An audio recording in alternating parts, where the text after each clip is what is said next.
The Rock Yeah. coming back to the WWE. Yeah. Look, again, that's an example of that. Yeah.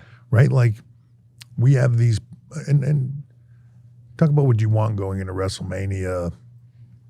We had plans very early, right? So if you would have asked me in October, I could have told you probably 90% of what I thought WrestleMania was going to be in what my mind was some pretty good accuracy.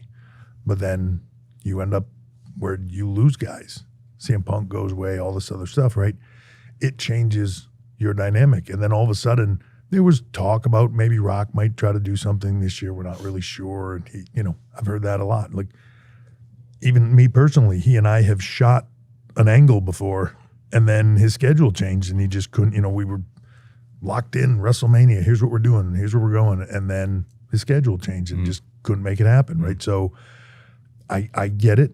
But as that becomes a reality, you have to shift thinking.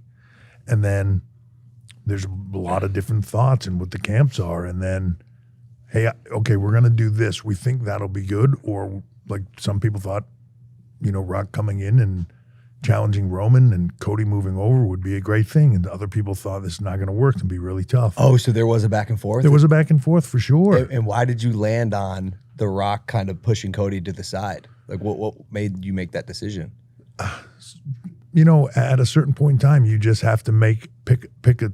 It was Dwayne, admit it. No, you just have to look. You can make the argument that Cody Roman in the story where we was massive.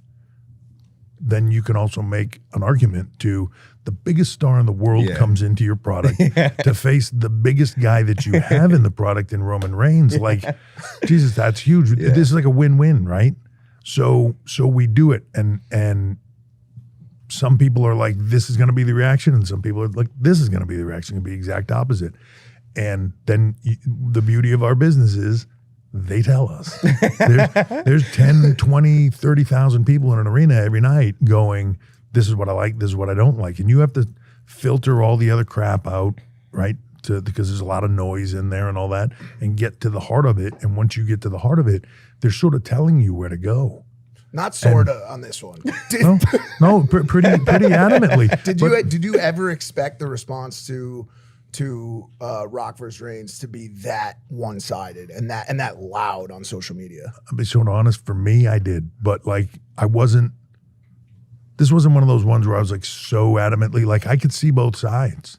But I felt like, man, I kept saying like, I just don't want you to get booed in this, And then when they went where they went, in all fairness, like, people forget how you don't get to where Rock is, the level of success that he has across the board on everything, without being super sensitive and dialed into what is working and what is not working. Aware. Yeah.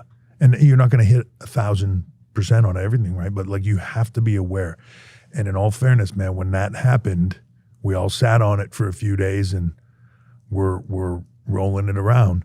And he was the guy that called me and he said, let me throw this at you. Let me turn heel.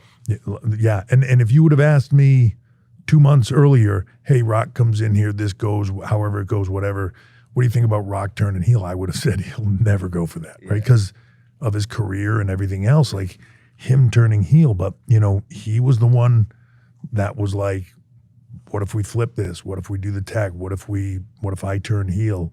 As soon as he said it, I was like 1,000%.